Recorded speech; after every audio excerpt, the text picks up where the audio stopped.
A horse can't decide to do the wrong thing. He doesn't know what it is. And he can't decide to do the right thing. He doesn't know what that is either.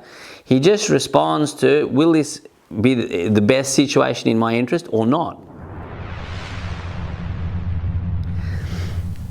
Hi everybody, Andy Booth with you. Going to talk a little bit today about how horses learn. And I guess for me it was a great revelation when I started understanding the science behind learning, something called learning theory, and really understanding what's going on instead of sort of filling in the empty spaces with belief systems, is to look at the science of what's really going on.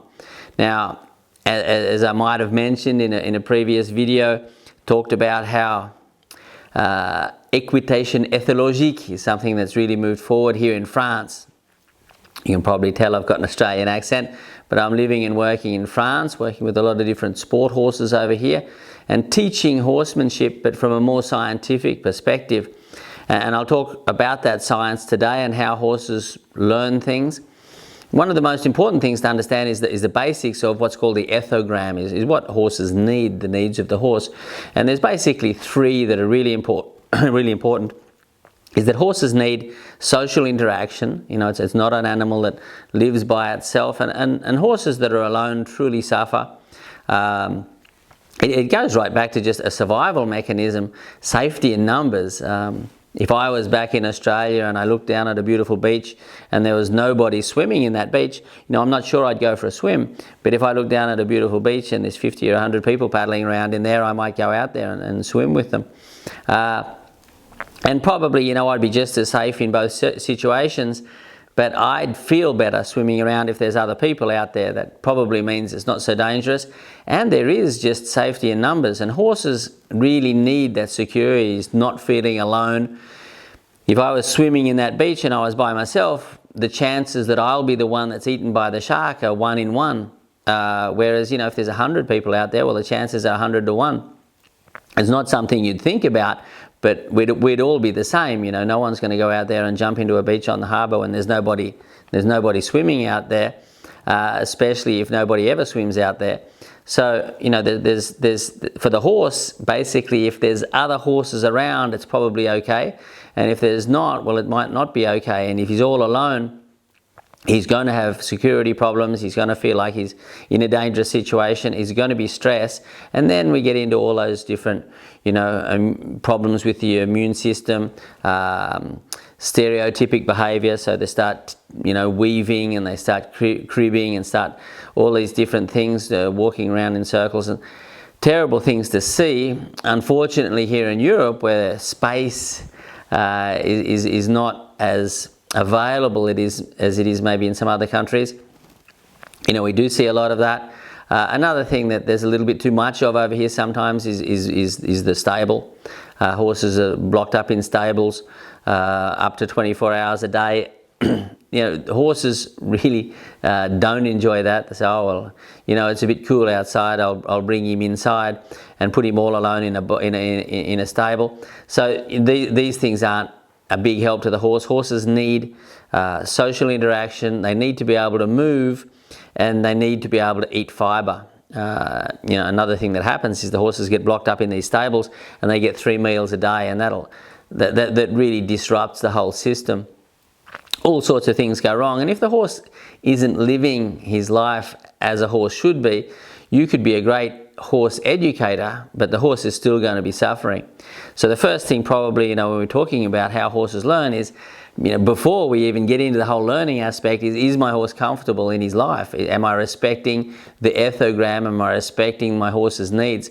And the next ethology that you'd want to be respecting would be the cognitive ethology. Is, you know, am I respecting how my horse learns and understands things? And if we look at the principles maybe identified by the International Society for Equitation Science, you know, one of the first principles is, you know, respect the ethology of the horse and respect his capacities and also his incapacities for learning.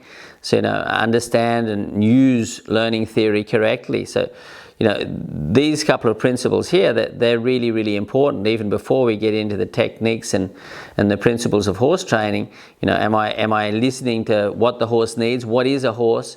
And am I respecting his abilities to learn and understand things? So cognitive ethology is really important.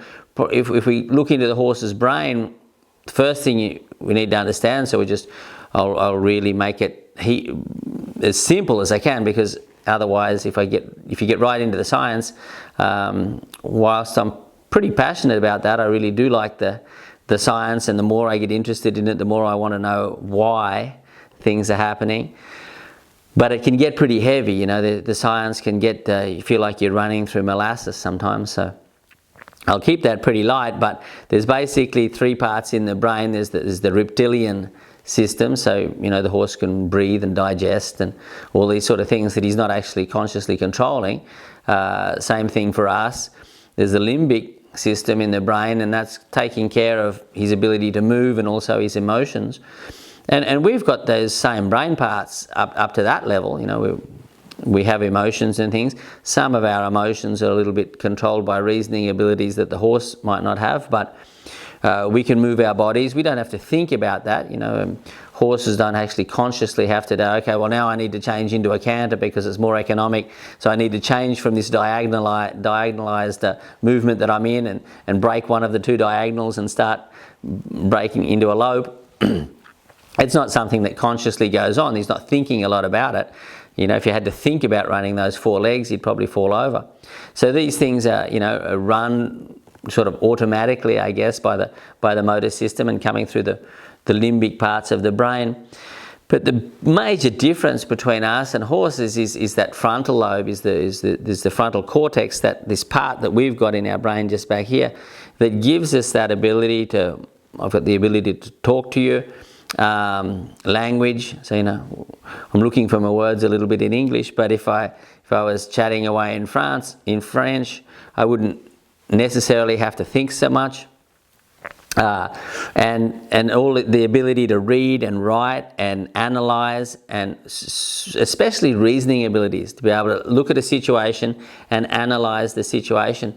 And horses don't spend a lot of time analyzing situations. They react to situations, they respond to situations, but they don't necessarily analyze them and use their reasoning abilities as we do, because they don't have them. So that part of the brain, the frontal cortex, that makes humans so special, even if it's dangerously so, horses don't have that. And it's really important to respect that, because sometimes when people analyze situations, they might be giving the horse mental abilities or cognitive abilities that he just doesn't have, and so they're not interpreting the situation correctly, and sometimes getting into punishment situations where the horse is getting blamed for something that he couldn't possibly have done.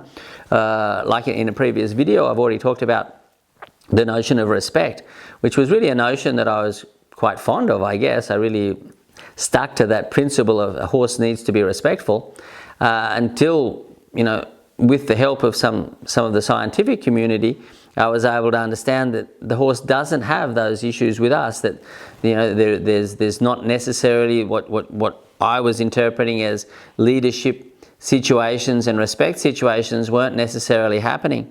And I know that's uncomfortable to lose those, because I've been through that. I probably get sometimes in situations with horses and I think, okay, you need to respect me, I'm the leader, and these things, and that was taking me into interpretations that weren't working out too well for the horse. And probably about the time I figured out, okay, is the horse capable of being wrong on purpose? Would he try to be wrong? No, he doesn't have the mental or the cognitive capacity to do that. Okay, so how can the horse be disrespectful? Now that's a pretty powerful question if you think about it. If the horse isn't able to be wrong on purpose, well, how could he possibly be disrespectful? And are you maybe getting that wrong? Or you may be thinking he's being disrespectful, but in fact, he's just not very well educated. Now, if it's the horse being disrespectful, well, that's the horse's fault, isn't it? But if he's poorly educated, whose fault's that? It's not the horse's fault, is it? So that can change the whole situation and how you might interpret it, and therefore how you might react to it. So these are very, very important questions, because I see a lot of people reacting. There's a video pops up on Facebook or something, and horse has bitten someone, bucked someone off, kicked someone. And you know, any great horseman would know that that person probably deserves to be there in the situation they're in, but that's hard to accept as well. And as people write their different commentaries on those things, they're saying, oh, you know, that horse there, he needs this and he needs that and he needs... And probably all he really needs is a better education. You know, he doesn't need to be shown who's the boss, and he doesn't need to, you know, have someone stick to him like a tick for the next couple of minutes until he wears out or whatever. Sometimes just getting the feet under control and teaching the horse the things he needs to understand would avoid all those situations. But people will interpret that as the horse is being disrespectful, the horse isn't respecting the person as a leader, the horse needs to be put into his place. And if we go right back to the old days, like in Australia when I was a kid, we called it breaking in horses. Well, the horse needs to be broken. You know, is he broke or isn't he broke? And if he's not broken, he's no good. So, you know, it seems a funny thing if I think about that and think about the toys with my kids. You know, they don't really want broken toys. And I don't really want a broken horse. But that's just how we interpreted things. And science is helping clear a few of those things up. But probably those issues of respect and leadership and things, we need to put a little polish on those ideas and bring them into the 21st century and say, okay, so what's really going on? So that's what I'm probably going to talk to you a little bit about that today. So that you've got your horse's brain and he's not having all these reasoning capacities and the ability to analyse situations. He doesn't talk. There's different whinnies, noises and things that mean things. And like if you cry, I know you're sad, and if you laugh, I know you're happy, but it's not a language, it's not a verbal language like we have. He's not looking at how am I going to string different ideas together. I'll give you an example. I've got some stables here, and if I put a horse in the stable with some hay and I don't put sawdust or straw down, that horse after a while, you know, he'll need to go for a leak, and when he goes for a pee, well, he's probably going to do it in the hay because it's not going to splash on his legs, and that would be the best thing for him in the moment. You know, okay, I need to go to the bathroom and so he's going to go for a leak in the hay. It's not going to splash on his legs, and that's the most comfortable situation for him in the moment. A little bit later, you know, he might need to eat, and he's going, well, I can't eat that. You know, someone's gone to the toilet in my hay, so I can't eat that. But he wouldn't be able to in the moment say, well, you know, I need a leak, but if I go in the hay, I can't eat the hay later, so I need to organise the situation a little differently and probably go for a pee somewhere else, and then that'll mean that I can still eat the hay. And you know, they're not going through all that. I've had horses that they do a poop in the water trough or whatever, and people say, oh, well, leave it in there and don't let him drink for 3 days and then he'll learn. He won't learn anything. People say, oh, don't give him his dinner tonight and he'll think about it. You won't think about it. He hasn't got anything in there to think. The parts that he needs to think about it, to figure out what did I do wrong today that means that I don't get my dinner tonight, those parts aren't in there, so it's not going to happen. Now, not everyone's going to want to agree with that, but that's fine. I fully understand that belief systems are more important to a lot of people than science. But I think science is a bit of truth, and sometimes it's a little bit hard to swallow. But just for me personally, it made the world a difference, and it meant that I was not getting myself into situations and I was not getting horses into situations. So just understand that the horse doesn't have, really important, he doesn't have the moral capacities that you have. So you know right from wrong and good from bad, and you can decide to be wrong or right or good or bad or lie or tell the truth. Horses, they're just not there. None of that is happening. A horse can't decide to do the wrong thing. He doesn't know what it is. And he can't decide to do the right thing. He doesn't know what that is either. He just responds to, will this be the best situation in my interest or not? But good from bad, right from wrong, those things aren't happening with a horse. He doesn't know them. And right there, I've thrown out the big one. I've said in one of the earlier videos, it's probably going to be like opening a can of worms, is trying to bring some of the science into the horsemanship world, and I know it's working out really well for me here in Europe, but I know it's going to be a can of worms and people aren't going to necessarily go along with it, and that's fine, you know. But I know for me, figuring out that, okay, so he's not doing it to be wrong, he couldn't be, he wouldn't even know. Horses just learn through trial and error.